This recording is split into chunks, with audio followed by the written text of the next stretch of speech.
So you're on mute, I guess. Okay. Yes, sir. Okay. Hello everyone. A very warm good morning to one and all. Good afternoon to one and all present over here on the mentoring session on lean startup and minimum viable product business.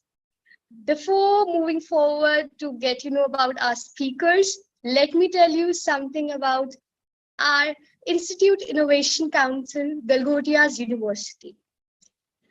IIC Galgotias University, as per the norms of Ministry of Education Innovation Cell, was established in 2018 and 19.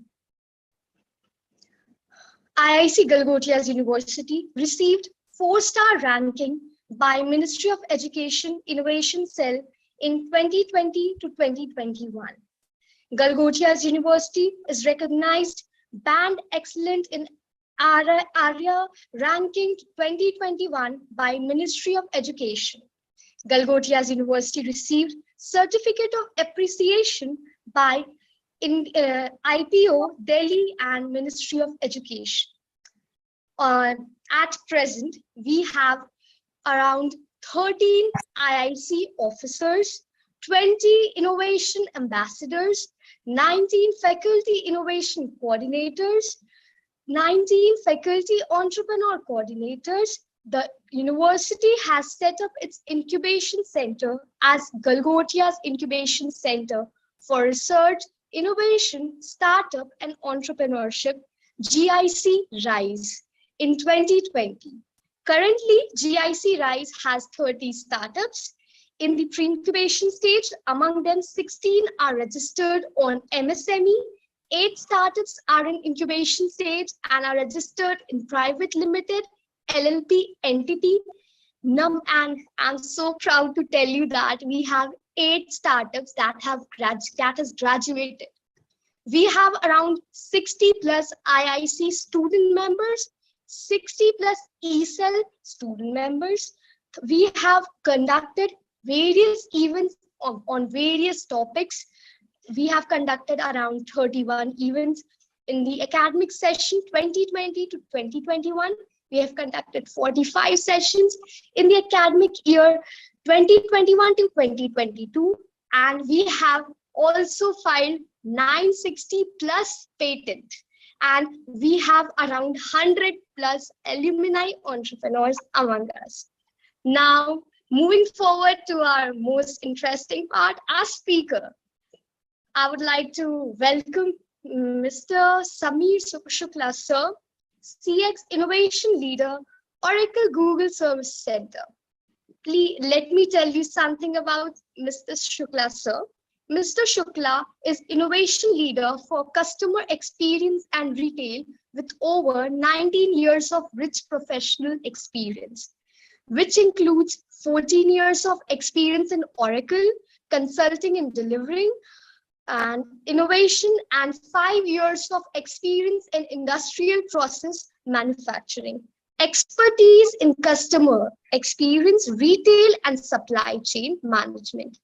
He is also involved in solution reviews, bids, proposals, engagements, and conducting trainings. He also helps customers with digital transformation journey.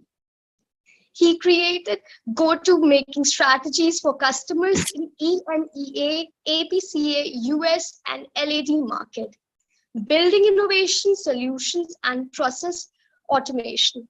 Over to you, sir. Welcome to our session. Thank you so much. That was a very interesting numbers that I saw.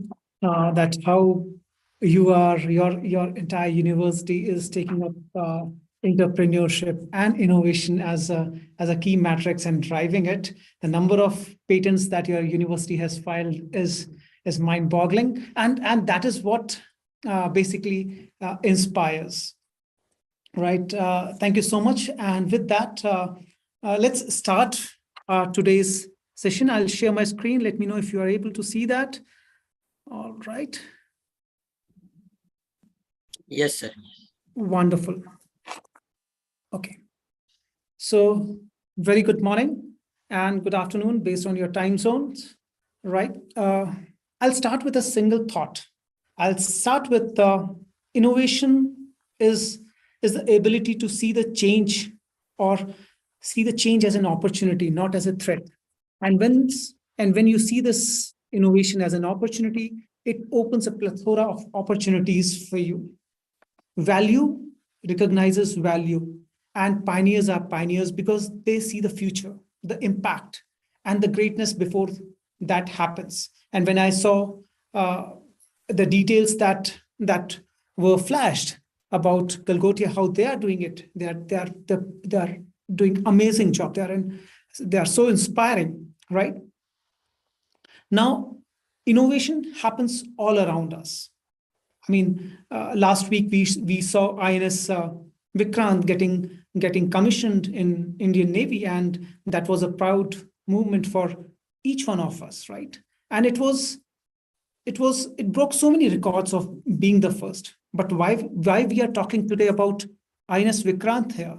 Because that is the topic for today: lean startup and the minimum viable product and the business, right? So with this, let's see what we will be doing here. We'll be talking about the agenda for today's session. We'll be giving a brief introduction of the starting up, how exactly a startup happens, what is a lean startup, and we will see the process of it, the challenges that we face as a process of in the process of lean startup. What are the various significance aspect of B2B, which is business to business, and business to customer part of it, how we make a lean business plan. We will also try and find out what is the difference between lean versus agile versus a design thinking. And then lastly, but not the least, we will be talking about prototype to MVP to a commercial launch. So it's going to be a very interesting session. Let's make it very interactive. If you have questions, you can put that on the chat, and we'll try and answer that during the discussion or at the end of the session. And we will be talking about in detail about various things about how we can take an innovation to a startup level and what are the various phases of that, right? So this is what we will be talking about, the minimum viable thing. And with this, let's start. Now, before we start, let's try and understand, let's ask certain questions within ourselves that, do you feel a positive change sometimes? But if you want to disrupt things the way it is currently being done, are there any changes that you want to do or totally remove that? Like today, it rained very badly in Bangalore. The entire roads were jammed. There was the civic authorities, in fact, needs to look into that. Now, that is one thing that I, as an entrepreneur, or I, as an innovator, want to revolutionize that, because it has put today Bangalore is on standstill. In morning, I took almost 2 hours to drive to office, right? So that is one thing that I want to change. So do you have this positive attitude of making a change or disrupting what is currently being happening today? Are you someone who is looking at best in ambiguous identified situation?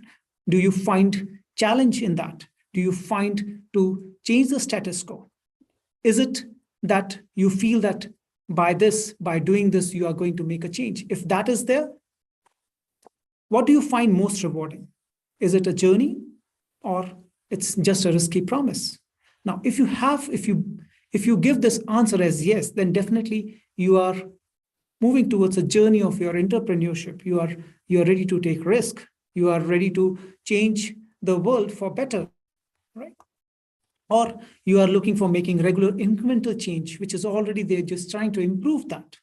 Or working with your defined goals, defined set of things, working day in, day out, and reassuring and, making a system go. Or you believe that whatever work you do, it should come with a reward. Because when we talk about entrepreneur journey or startups, not all startups survive, not all startups are success, not all ideas bear fruits. But yes, and that is the motive of today's discussion, that when we talk about MVP, what are the process of iterations?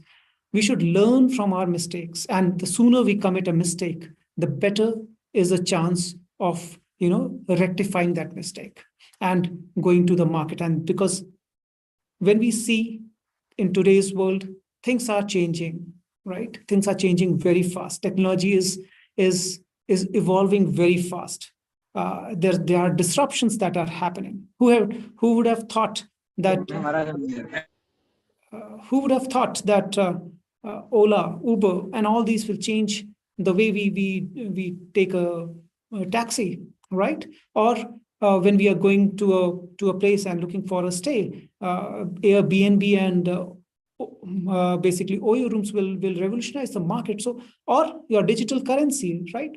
So there are ways, or there are players who are disrupting the business. Technology is evolving very fast. The world is changing. New channels are emerging. There was a time when people used to just, if they had some work or they need to take a certificate from the government office, they were supposed to go to. Can anyone put everyone, except me, on mute for some time? Yes, sir. We have muted all the parts. Yes. Thank you so much. Okay.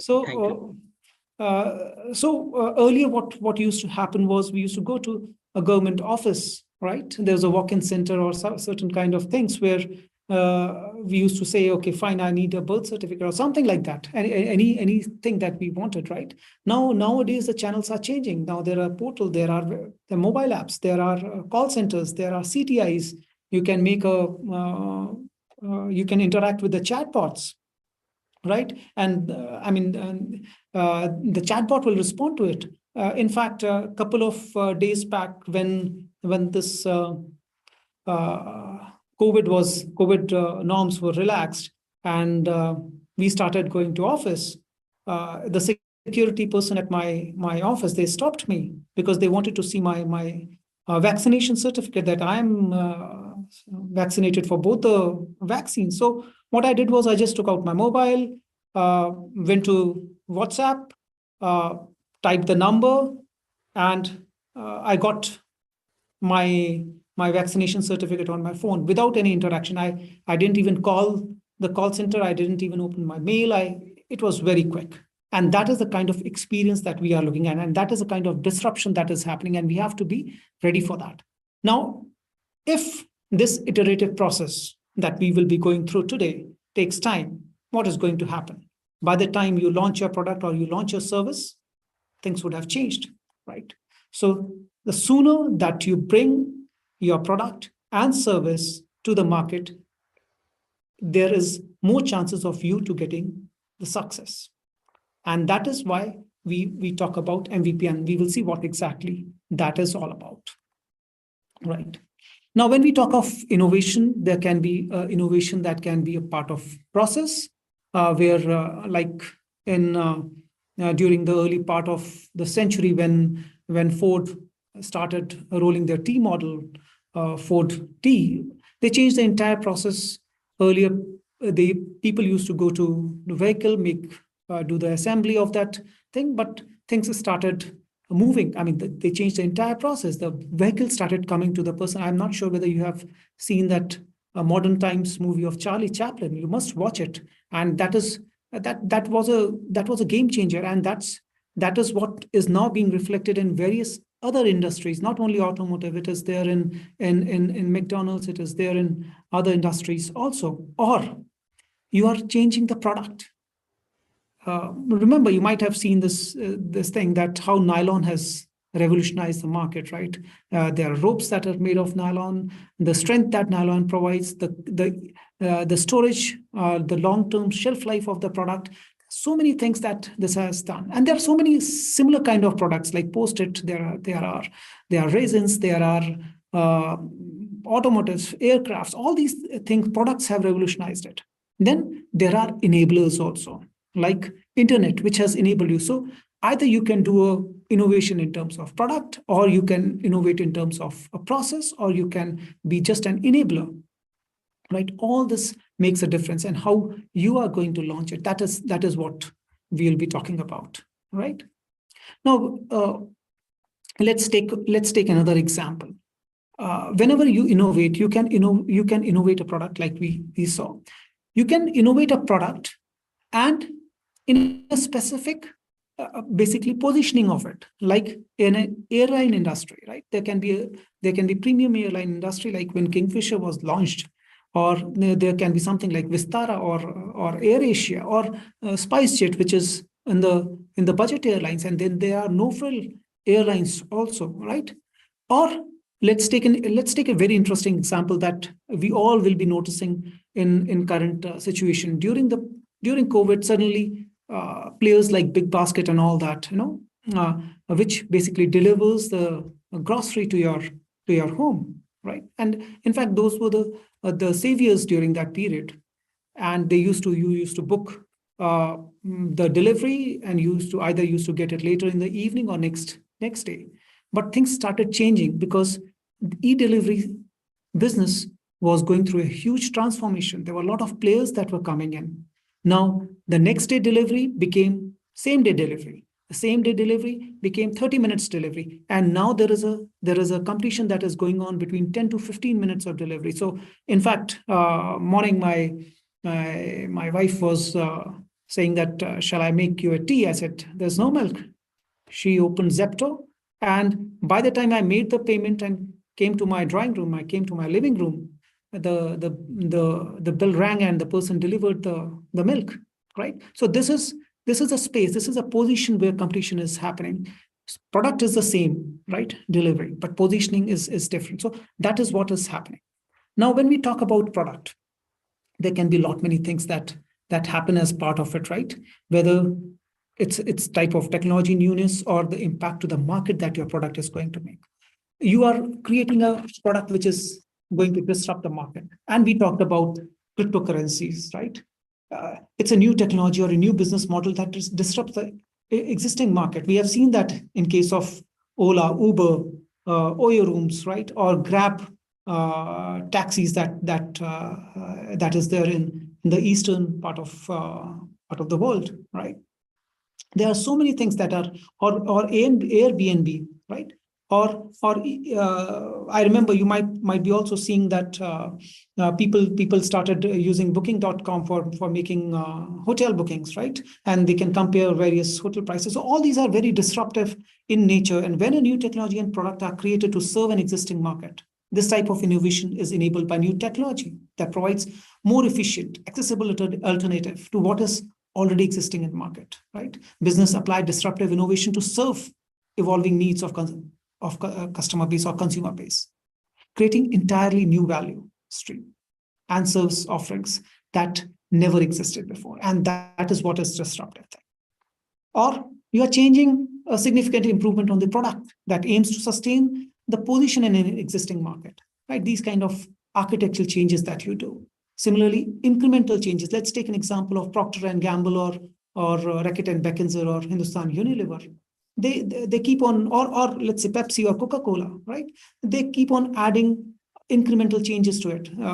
They may create a new flavored Coke or a new flavored chips, right? So they're on the existing products, they keep on improvising the things, right? So that is an incremental sort of business, or a radical technological breakthrough, right? This transforms the industry, often creates a new market. Like we talked about nylon, or we talked about in pharmaceuticals, the antibiotics and all those things, right? So these are the things that basically radically changes the business.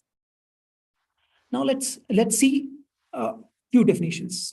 We'll talk about MVP. We'll talk about what is innovation? It's a creating of new experience or improving the efficacy of a process. That's what you remove variations or waste in the process, right? And that is how you innovate. And when you innovate, you need to have a problem, and you basically address that problem. So, and when you are addressing that problem, there are benefits that you receive out of it.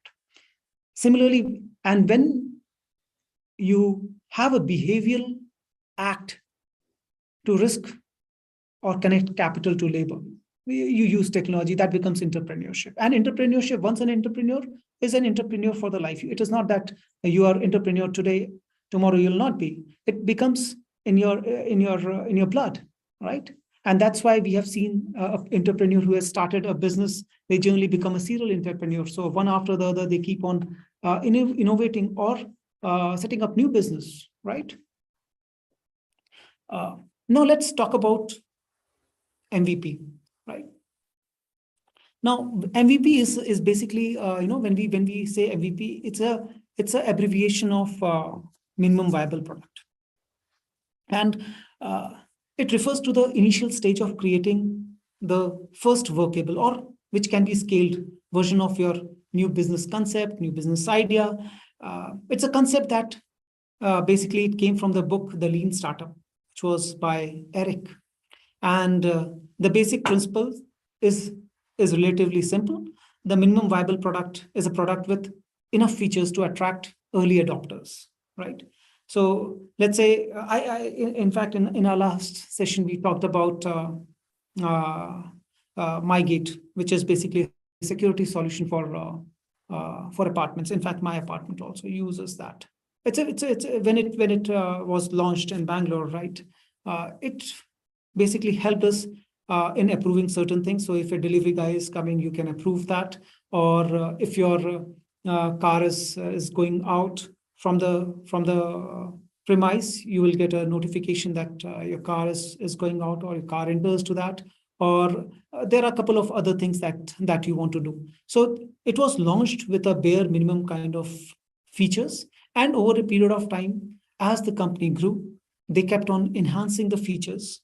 And now it's a very robust platform where you can do a lot many things. You can book your taxi if you need to go to a place. You can ask for services, various kind of services, plumbing services, all these kind of services. You can make payment to various things. You can pay your mobile phone. You can pay your electricity bill, and so many things. So it started with a minimum viable product, and it kept on enhancing over a period of time, right?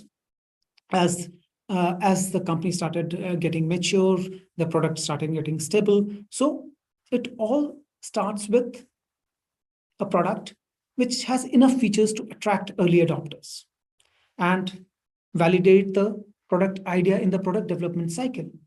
The industries, let's take an industry of software. The MVP can help the product team receive user feedback as quickly as possible to iterate and improve the product, right? So let's take a simple example. A government organization or a government wants to start up a call center, right? Now, once you start up a call center, generally the process can be very complex. The time it takes to bring into existence may be long because there are various things that you will be expecting from a call center in terms of, let's say you make a call, right? And the person who receives your call needs to know your complete details, right? You become a customer, the person who is taking the call should have a 360-degree view of you, so that what requests you have raised in the past, whether you are happy, your customer satisfaction index, your maybe details of your dependents, and so many things, right? Which means that it needs to interact with multiple systems, right? Then let's say once I call from a registered phone number, the system should be able to immediately track that this is so and so who is calling. So there's a computer telephony that is there, or it might be a possibility that you might be given an IVR kind of thing where you generally see that press 1 to go to this service, press 2 to go to another service, and if you want to talk to a telecenter agent, press some number, right? So there are so many features that generally we talk about a call center, but are you going to give all these features in one go, or is it possible that you can give all these features or these features in an iterative manner, right? What is the most prominent or what is the most bare minimum thing that you want to give now to start with, right? Maybe a place to lodge a complaint. That could be your minimum viable product. And then you keep on enhancing that. So that is how it happens, because when you have these kind of things, you can get it tested, get it vetted, take the earlier feedback. And that is what initially we talked about. The sooner you fail, the sooner you will be getting the feedback of that, what are the changes that you need to do. Now, when we say MVP, what is the other way? What is the other thing? So one is a bare minimum viable product, and other is going big bang. Now, when we say big bang, and we'll take the same example of call center that we talked about, the government wants to have a call center for its citizens. You can have all these features in one go, but first thing it will take a lot of time to basically come up with that kind of approach. And what if the business users, the end users who say, no, we never wanted that, right? There's a huge risk that you will fail.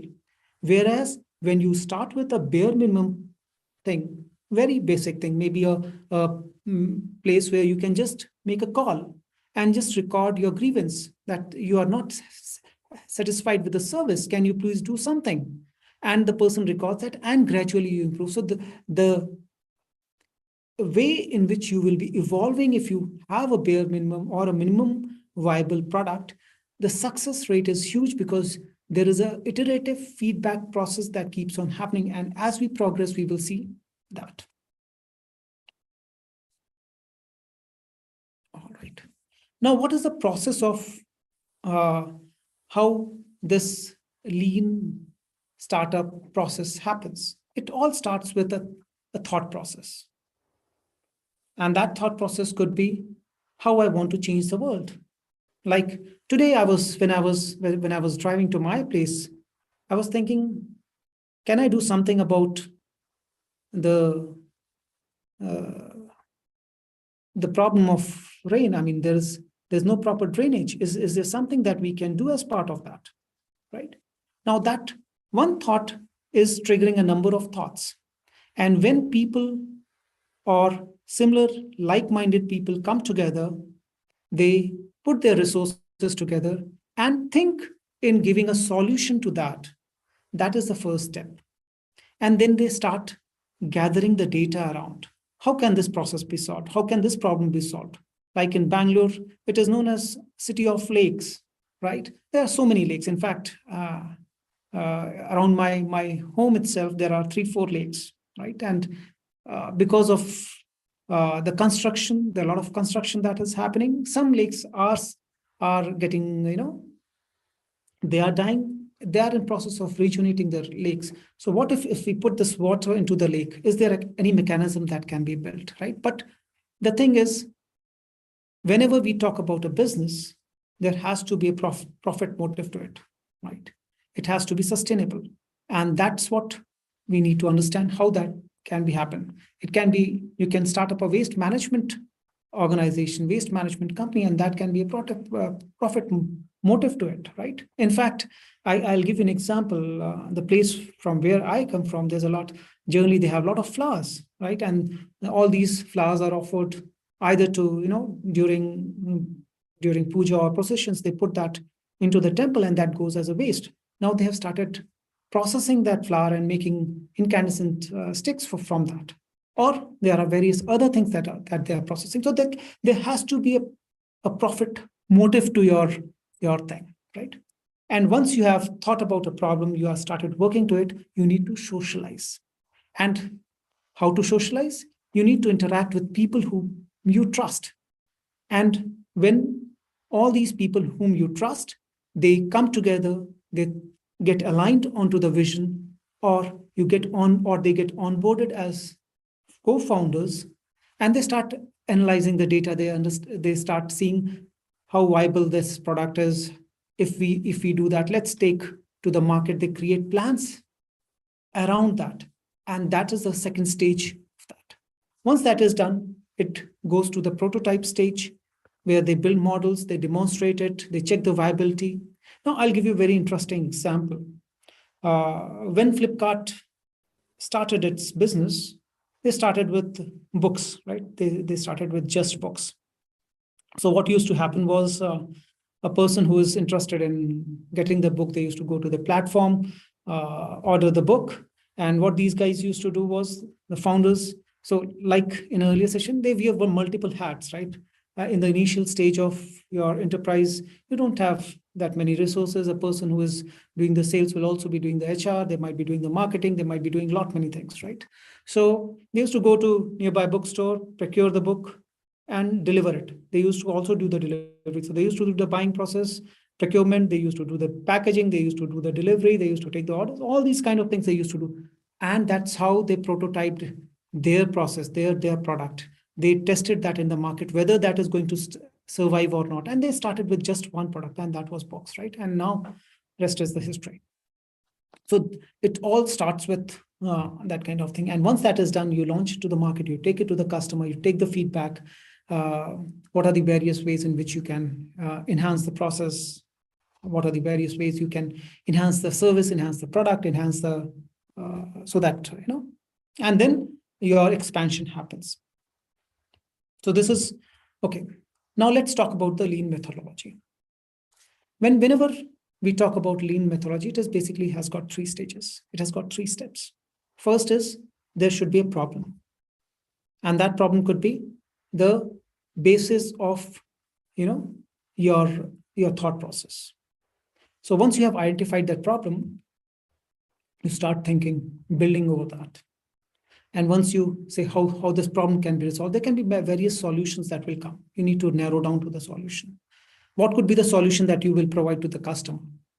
Once you take that, you take it to the market, right? And which is going to be a very iterative process. It may fail, it may not fail, it may be you may get a positive response, or you may get, if you can add X, Y, Z features to it, it will sell more. So you know that how, in which direction you need to go. But what is the initial offering that you need to take it to the customer? That is very important, right? Take it to the market. There are various things in which you can do a measure, take feedback. There are testing processes that you do, and then you incorporate it back. You learn from that, and you put that thing. You change the feature, or you may need to change the complete process itself, right? And that's how it happens. It is. And if you fail, you need to again go back to it till the time you reach to a place where your product is market fit.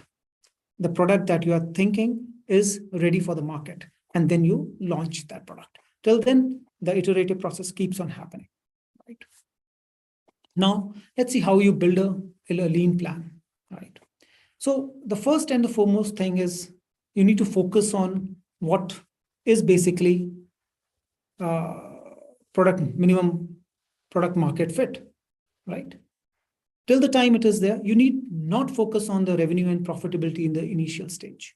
And that is one of the pitfalls that most of the ventures, they fail because they think from revenue and profitability perspective from the initial stages. It is not the thing. First thing is you need to get your product right.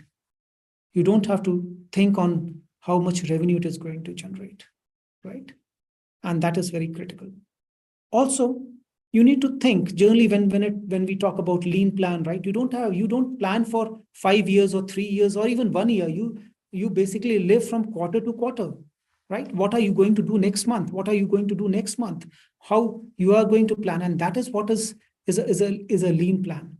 You need to focus on how you are going to execute it, because you don't have the levy of time, and as we discussed, right? Time is very crucial. The things are changing very fast. By the time you launch your product, might be possible your competitor would have launched the product, or the thing that you are going to launch becomes obsolete, right? So you need to have a focused approach towards what you are going to take it to the market. And you need to keep short-term plans, right? Make a plan for next month that this is what you are going to do. You are going to take this product to the market and get the feedback, and refine the product, take it again to the market till the time you have your product market fit. That is basically a lean plan, right? Now, how exactly? So I was driving down to Electronic City in Bangalore here, and there's a Bosch factory, which they are working on various EV kind of models, right? So which is a prototype. Now, to take that prototype to a commercial launch is a very tiring process, because you need to do a lot of testing, whether people are ready to take that. What are the features that they will be looking into, right? And then when it succeeds, it becomes you take it to the market. So are you ready for the commercial launch is the question. And that is when you are confident that the product will largely be accepted by your target audience. When you know that this is the product which will be taken by the end customer, you are confident. So your confidence alone doesn't matter. What matters is the entire ecosystem confidence, the team with whom you are working, the investors who have invested in your company, in your organization, and the suppliers who are giving you basically the subcomponents to it, or who are your distributors, right? They should also be confident that this product is going to succeed. And then you are ready for the commercial launch. Till then, you keep on iterating with MVPs and prototypes till you get the right product. You need to be very transparent to your stakeholders. You need to tell them that this is how it is going to happen. This is the feedback that we have received and we are trying to incorporate. You keep on analyzing the data till that time, monitoring it, do market analysis, market research, right? Keep putting that marketing research back to your ecosystem by refining the product. Try and look out for your breakout trends. And if there are certain things that you need to radically change, you can do that change also. There is no point taking a product to the market which is going to fail, right?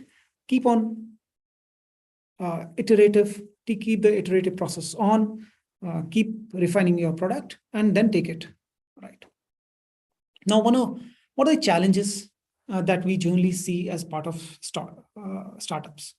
The founders fall in love with the idea, and they see that their idea is very good, and they are not ready or accept the criticism of the customer who are using it.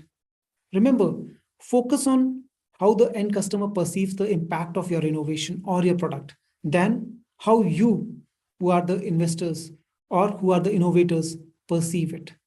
Be flexible and always evolve yourself. It is the customer who is going to decide that whether the product is going to be a success or not. Sometimes what happens is they spend all the resources in one plan, right? That's what is needed, that we need to have a minimum viable plan and then focus on it rather than in the one complete plan, right?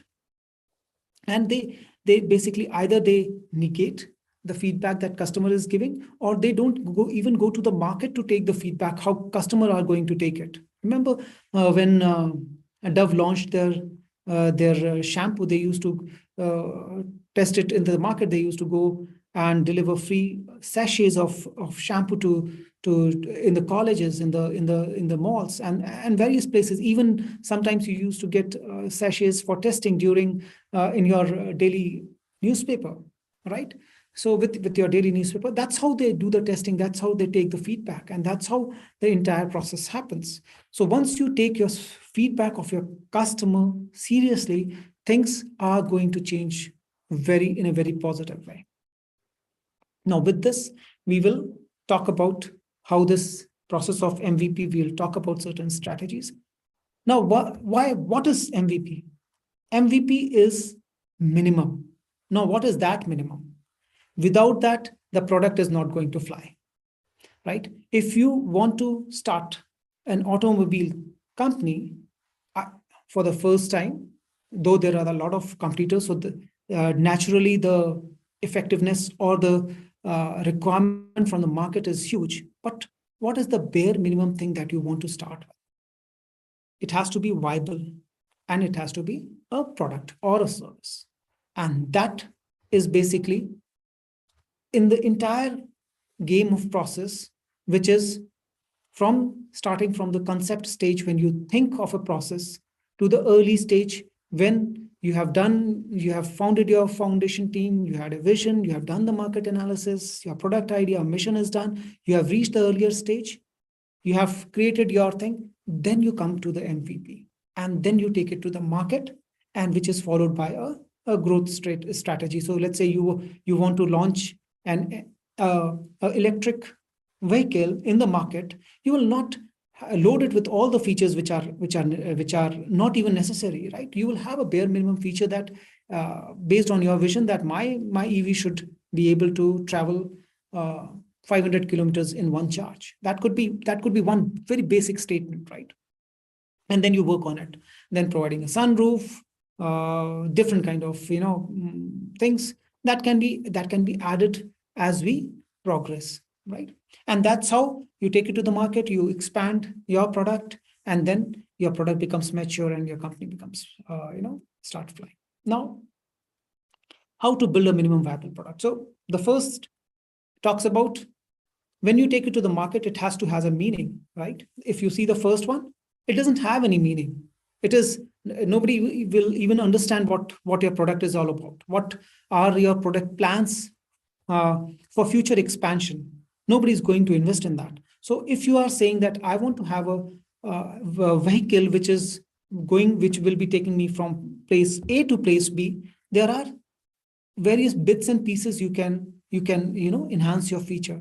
Maybe a bare minimum thing, then you enhance that feature, convert into another thing, add machine to it, add a couple of peripherals, maybe a lot of frills to it, and that's how you evolve, right?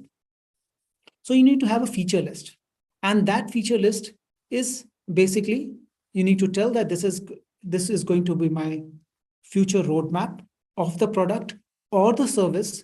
I remember when some year back, Google Pay, which was earlier known as Stays, was launched. It used to do basic things, right? You can do a UPI payment, but now if you see Google Pay, you can do a lot many things. You can transfer the funds. You can they have added gamification to it. You can start getting cashbacks to it. You can get a lot many things. They have improved the entire experience of that, but that has come over a period of years, and that is the future list or the feature list that generally comes with a product launch. Now, most of the companies in software stage also, they are moving towards cloud, right? And when they move towards the cloud, there are a lot of things that are added to it, right? What the basic thing is that they have transformed is, which is, I'll say as a innovation which has transformed the entire industry of software, is they have changed the capital expenditure, that is your capex, to operational expenses, right? Now, when you have a capex expense, you are investing a lot on your infrastructure, which means that at the start of even before you start realizing the value of what you have invested a lot, which is your hardware, your data, your storage devices, your processing units. There's a huge thing that goes as part of that, which is a huge expense. Now, when things move to cloud, you have revolutionized the entire thing. You don't need all those things. You just need to be paying them yearly fees, right? And that's how. And as you grow, you can just keep on enhancing your space, your processing speed, whatever you want, right? So there's a huge transformation that has happened, and all these companies, they have yearly or quarterly or half yearly updates, so you don't have to worry on that. So there's a feature list that they say, and that's how people get onboarded also, because they know that in 2 years down the line they will be getting this feature, right? So they don't have to invest much on that. It also tells what is the benefit that they will be getting out of it, right? If you have certifications, ISO certification, there's so many certification, internal certification, external certification, that basically brings the trust of the customer, the stakeholders, to invest and to procure that, right? And during the process, you might be creating certain, IPs, you might be doing certain patents, like you guys are doing amazing in terms of patents, right? 800 plus patents, which is a huge thing, right? And what is your product roadmap? So this is basically are the bare minimum when we talk about a minimum viable product. Now let us see about the competitive advantage by learning, experimenting on various strategies: design thinking, lean startup, and agile. Now, this is self-explanatory, but I'll tell you what actually it is. When we talk about design thinking, now each of this, what you see, has got is a part of your growth strategy. Whenever you think of a product or a service, you start with a design thinking, which is an approach of exploring opportunities and problems to solve. Design thinking is how we explore and basically solve problems. Lean is our framework for testing our beliefs, learning our way to right outcomes. And Agile is how we adapt to challenging conditions with softwares. So we have design thinking, we have a lean approach, and then we have an Agile methodology. Now, when we talk of Agile methodology, as we progress, we will try and understand. With design thinking, the goal is to define the solution that satisfies user real needs, right? So basically, when I have a problem, I will start thinking on what are the various ways in which this problem can be solved. So before you start a product, before you start a company, before you start an organization, before you try and provide certain deliverables to the customer, you try and basically understand what are the problems that you are going to solve and how you are going to solve them. And that is the part of your design thinking. Now, when we take the design thinking as an input to your lean process, which is iterative process, right? Where we talked about first you build something, you measure something, and you learn something, and then you put your learning back into the build stage, and that cycle will keep on continuing till the time you have a right product fitment that you wanted to take it to the market. Now, once you have taken this thing to the market, what happens? There is an Agile methodology. The Agile generally is we generally use that in software terminology, but nowadays it is being used across the industry, right? Which is how quickly you can respond to that. So there are various sprints to it. We will talk about sprints in a time. What exactly is that, right? So what is there that this Agile methodology generally happens when this can happen even in production also, which means that your product is live, your solution is live, your product is there in the market, your customers are using it, stakeholders are aware of it, and you need to enhance that, right? And you say that in 5 years down the line, we will be doing this. So you have a vision. Now, in that vision, you divide that into various stages, various sprints, and for each sprint, there is a output, right? So that we will see. So first is your design thinking, then you take into a lean startup phase where you learn, you build, you measure, put that into an iterative process, have a minimum viable product that you take it to the market, which is a product right market fit. And then you take that sprint planning, you have that Agile methodology to start, enhancing that product, all that thing, right? Any questions so far? Okay. So, dear participants, if you have any question, I am granting you to unmute yourself to ask your question.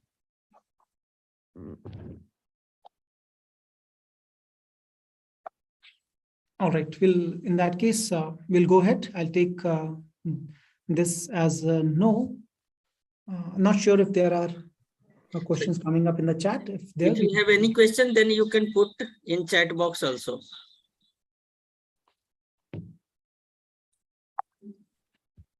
All right, fine. Thank you. So now what we will do is we will try and understand each of this phase in a little more clarity. And first is the design thinking. Now, this is a double diamond model of design thinking, which is created by UK Design Council, which describes the process of making successful products. Right? It describes taking time to understand domain, picking up the right problem to solve, and then exploring potential ideas in that space. Now, it has got two things. One is a diverging thing, and second is the converging thing. In the diverging thing, what happens is the process of exploring an issue more widely, which is you try and explore that in a divergent way, and then you converge that into a focused action plan. So first you try and understand that is a diverging part of it. Second is the converging part of it, where you try to be more focused towards that. So one side, you are trying to find the problem, address the problem. So it has got basically 4 Ds, which is discover. First, is discover, where you understand the issue, right? Rather than merely assuming it, you try and debate over it, right? You try and find out whether this is a genuine issue or not, right? Now, once you have discovered that issue, you define that issue, right? Now, which is basically the insights gathered from discovery phase, right? And that will help you design the challenges in different ways. So once you have done the discovery, you have defined the things, then you start the development part of it, which is a development phase, which gives different answers to, clearly defined process problems, seeking inspirations from elsewhere, co-designing with a range of different people, and that's how you develop it, right? Now, once you have developed it, the last part of it is basically the delivery. Now, once we deliver it, you create those prototypes, you create those MVPs, there are testing that happens, right? So, which involves basically testing of our different solutions at small scale. That is what is testing. We talked about in our last session, we talked about number of ways of you can do the testing, A/B testing and all that, right? And rejecting those that do not work. And that is very crucial. So the sooner you do it, the sooner you will realize that this is the product that is going to succeed, or this is a product that needs to be enhanced, right? And that's how you improve it. And that is the double diamond model of design thinking, which has got two parts, divergent and convergent. It has got 4 phases: discover, define, develop, and deliver. Now, once you have done this design thinking, you have a MVP, and that you basically take it to the market. That is your lean phase, right? Now, it has got build, which you have already built, the product you have built. You are taking it to the market for measurement. The customers may accept it, the customers may reject it also. If customers, which is good. Now, even if they reject it, at least they are testing it. Now, most of the products, they fail because customers don't even know what to do with that product, right? Now, if customers know that they want to, the product is good, and with that feature, if they say XYZ feature, if you can add, this can be a wonderful, wonderful product, right? That's how things happen. Like when we used to have that IRCTC site for booking our train tickets, everybody would have used it, right? And they might be saying that, oh, if there's too much of rush during the peak hours between 8 or 10 a.m. when Tatkal happens, right? Can they improve the service of it? Can they improve the efficacy of it? Can they, I'm not able to log in. There's so much of input of people that basically they test, or they log in at that time that I'm not, by the time I log in, the tickets are already over. So can they enhance it? So these kind of inputs, if you positive inputs, if you know, the customer or the product who is making it will also know that where to focus, whether to focus on the product, whether to focus on service, where exactly to focus, right? And that's how you basically do an iterative process of launching your product. And that is very crucial, right? And once you have this product there, which is evolved over a period of such kind of iterations, we go to the sprint planning, right? Now, agile development is a method of working in small batches with a focus on higher priority tasks and leading to shippable work, right? So you have a lot of, if you have, let's say, identified that these are the 20 things that I need to do as part of this process, what are the high priority tasks, right? And if these are the high priority tasks, what are the various subcomponents of it and how we can do it? So basically, it basically runs on sprints, right? So let's say you are going for a digital transformation nowadays, if you see that there are so many smart city initiatives that are being run in most of the cities in India. Almost all the cities, they have this smart city concept, right? But when we talk about smart city, the smart city itself is a huge initiative, right? It has got so many things. It has got things related to traffic. It has things related to transport. It has things related to security. It has things related to waste segregation. It has things related to the electricity. It has things related to hospitals. It has n number of things. Can that be done in one go? No. And that is why there can be various sprints that gets involved. That in sprint 1, we will be doing this. In sprint 2, we will be doing this. Sprint 3, and that's how there is a measurable goal, right? Now, lastly, we will talk about Scrum methodology. Now, Scrum is a way of delivering the project. It is a framework for project management, with an initial emphasis on software development. So it all started with software, but now it is being used across, right? It is being used in research, it has been used in sales, it has been used in marketing, it has been used in advanced technologies. It is designed for teams of tens or fewer members who basically break their work into smaller goals, right? And that can be completed over, let's say, a time boxed manner. Let's say one of the goal can be achieved in 5 days, 10 days, whatever it is, right?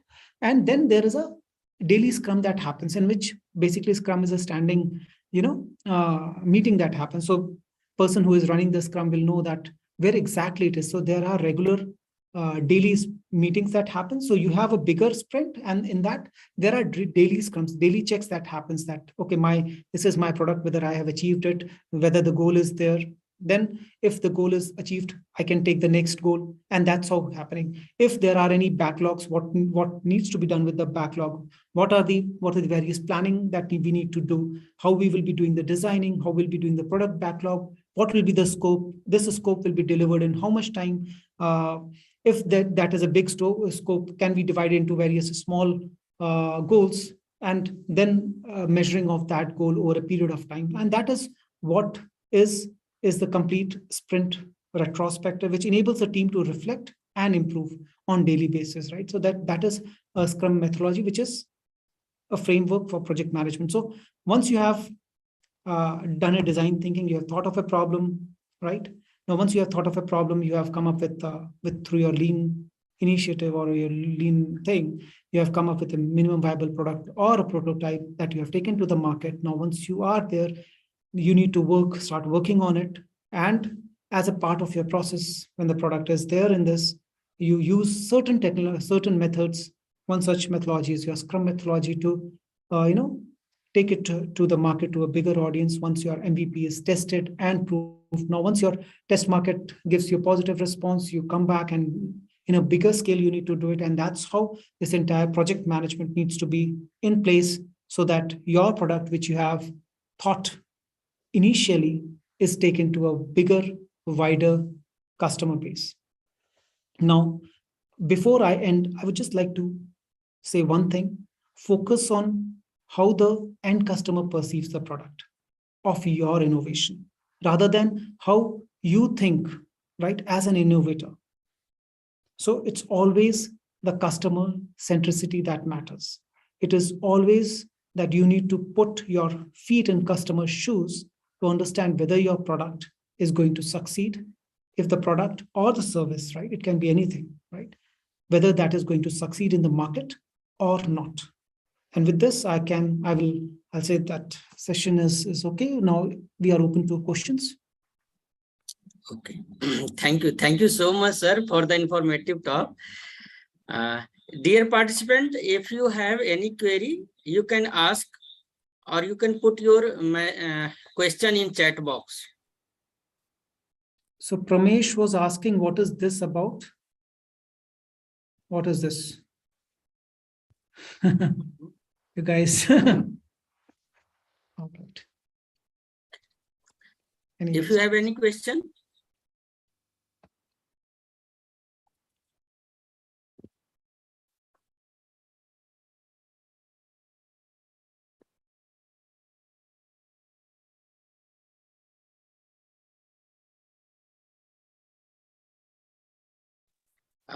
No question? Should I close the question answer session? Anyone? You can unmute yourself and ask.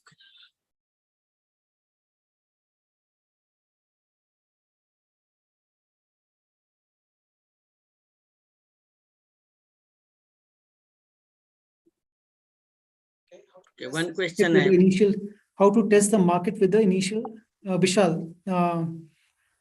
Okay, so how to test the market with the initial stage of prototype.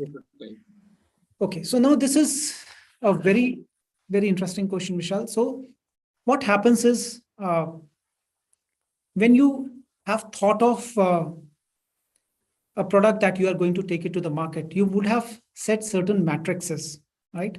On basis of that you will be analyzing it, right? First, whether, let's take an example of customer center that we talked about, that we want to open a customer center for a government. Now, what is the customer satisfaction? Now, most of the times when you make a call or you raise a complaint, generally these days you get a feedback, right? And that feedback basically tells you, are you satisfied? Please rate your things 1, 2, 3, 4, 5. What are the various improvements that you need to do as part of this process? That is one such way. Feedback in a test market is very critical. And you take that feedback and then you try and work on it. That is one thing.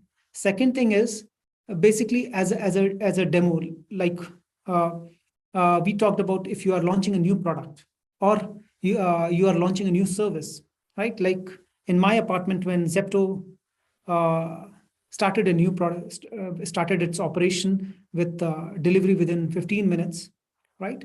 They launched certain promotional codes, people to start using it, and there was a feedback section also. So people are encouraged to use it. Similarly, if you that is one part of it. So which means that you are taking the product to the customer and basically testing it. So that depends upon your segmentation, targeting, and positioning strategy, which you would have studied as part of your marketing or whatever is the thing, right?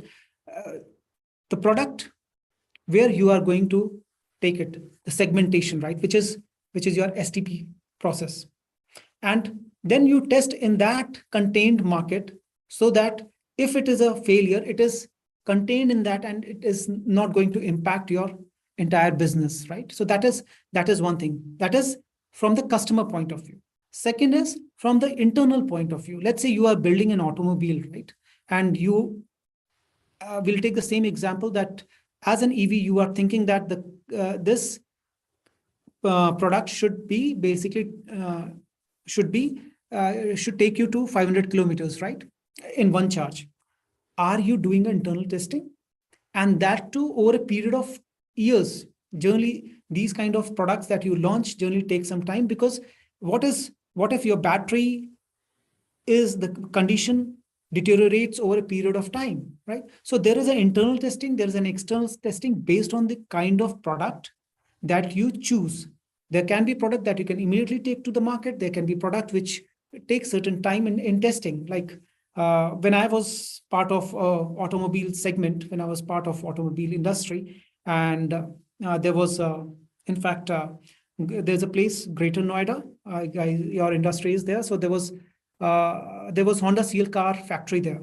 I'm not sure how close is from your institute. At that time, during 2006-7, it was there on the main road on way to Kasna. And at that point of time, they were automating the process of paint application. They were installing robots there, right? So since I was part of a paint manufacturing unit, we used to do a lot of testing as part of that, whether this paint is going to, how much this paint is going to last. And after the testing only, you basically take it to the customer that you can start using it. So there's a lot of testing that goes, and there's a lot of data that gets collected. And that is what is very critical. What if there are certain issues that happen, right? Paint started peeling off. It's a big negative for the company, for the car or automobile manufacturer, which will bring a lot of bad names. So that is a lot of testing that is needed, and that is the criticality of the testing. Okay, what is the difference between lean startup and traditional businesses? Oh, okay. So again, a very interesting question. When we say traditional businesses, traditional business are the business that is already there and you are working on it, right? Either you are going to expand the business, but when you are going to expand the business, how you are going to expand the business? You are going to start a big bang kind of thing, or you are going to take an approach, which is a lean approach, right? Let's say your traditional business is of, we can take of, let's say garment manufacturer, which is your traditional business. Now, how you are going to launch a new clothing line? Are you going to put all your investment in that new clothing line, or you are going to take a approach where you will first test whether your new clothing line is going to get succeeded in metros, non-metros? What is your target segment, right? There might be a different clothing line. So the thing that you are going to sell in Gurgaon is definitely not going to sell in my hometown, right? So you need to have a segmentation, targeting, and positioning strategy in place, and you need to do the testing. So once you have identified that who is your segment, that whom you are targeting, you need to start rolling out the testing that the product that I'm using is going to, let's say, in the clothing line itself, it is going to have 40% cotton or 10% polyester to it, right? And then whether that is going to succeed or not. What is the price range, whether people are sensitive to that or people will be rejecting that outright. So there are certain things that you do. So in your traditional businesses also, the way you create, the way you expand, what approach are you going to take? Is it a lean startup, or you are starting from the first stage itself? So it is a way of starting your business or starting your line of business, irrespective of the thing, right?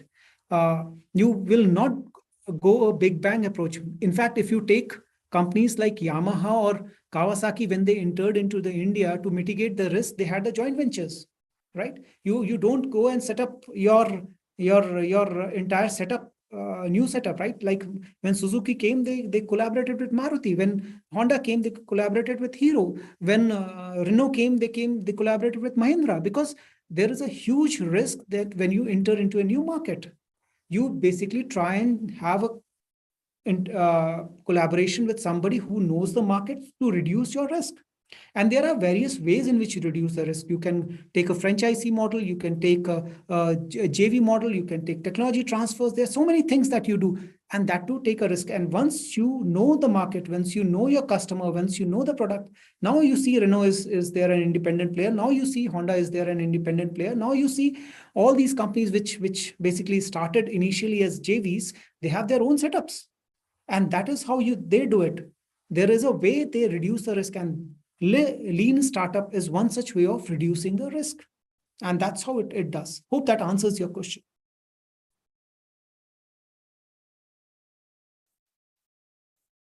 Thank you so much, sir. Any other question? Now I would like to request and invite our student, IIC student coordinator, Mr. Mayank, to facilitate our speaker with a small memento of honor. Hello, sir. Basically, I want to represent you this memento on behalf of Institute Innovation Council, Galgotias University, as a memento of honor, sir. Thank you so much. Thank you so much. It is, in fact, I feel a lot of pride when I see young people like you who are managing all this processes, inculcating a habit of innovation, bringing innovation, and that is going to a stepping stone for what we are trying to as a country, becoming an Atmanirbhar Bharat. It's a foundation stages that you are laying, and all those people who are part of this, they're doing amazing job. Yes, sir. Mayank is also co-founder and founder of 2 startups, a private limited company here, and he's also pursuing his BTech second year from here. Wonderful, Mayank. Wonderful. Thank you, sir. And we are also creating an ecosystem of startups Also to contribute somewhat in making our country Atmanirbhar. Absolutely, absolutely. From Galgotias University, we are also thinking to create an ecosystem of startups. Wonderful. That's such an amazing initiative. You guys are doing awesome job. Thank you, sir. Thank you. Thank you so much, sir, for accepting our invitation and delivering such an informative talk. So dear participant, we have circulated the feedback link in the chat box. So kindly fill out that feedback form, which is necessary for us to improving as well as executing the successful event. Kindly, we have another talk of Samir sir again on 9th September. So kindly all join at the same time, 11:30 to 1:30. I will also inform you before starting the event. Sir, offline classes is also happening. That's why students are unable to join with us as an online mode. Perhaps several students have joined. The maximum participation reached to 100. Thank you, sir. Thank you so much, sir. Thank you all, dear participant also.